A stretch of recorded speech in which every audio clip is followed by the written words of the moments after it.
কোনো অজুহাতে কোনো মোড়কে জঙ্গিবাদ বা উগ্রবাদকে অ্যালাউ করতে পারি না বলে মন্তব্য করেছেন আইন উপদেষ্টা ডক্টর আসিফ নজরুল। বৃহস্পতিবার বিচার প্রশাসন প্রশিক্ষণ ইনস্টিটিউটে 2005 সালে আত্মঘাতী বোমা হামলায় নিহত জেলা জজ আদালতের 2 বিচারক জগন্নাথ পাড়ে ও সোহেল আহমেদের স্মরণ সভায় তিনি এ মন্তব্য করেন।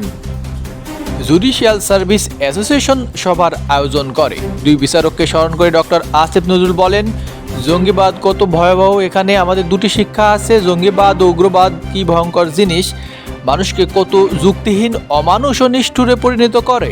আমার মনে হয় না পৃথিবীতে অন্য কোনো কিছু মানুষকে এটা তো নিষ্ঠুর, মরিয়া, বেপরোয়া করতে পারে। জঙ্গিবাদ যে কোনো ধর্মের হতে পারে। আমরা কোনোভাবেই জঙ্গিবাদ উগ্রবাদকে অ্যালাউ করতে পারি না, কোনো অজুহাতেই না, কোনো মোড়কেই না।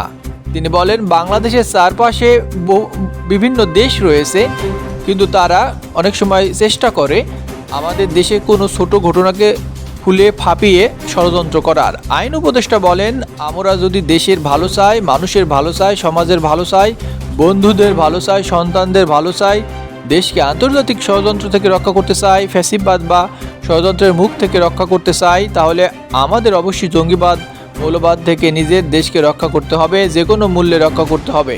খেয়াল রাখতে হবে, এর সুযোগ নিয়ে আমাদের দেশের সম্ভাবনাকে, আমাদের অগ্রযাত্রাকে কেউ যেন ব্যাহত করতে না পারে, দেশি বা বিদেশি শক্তি।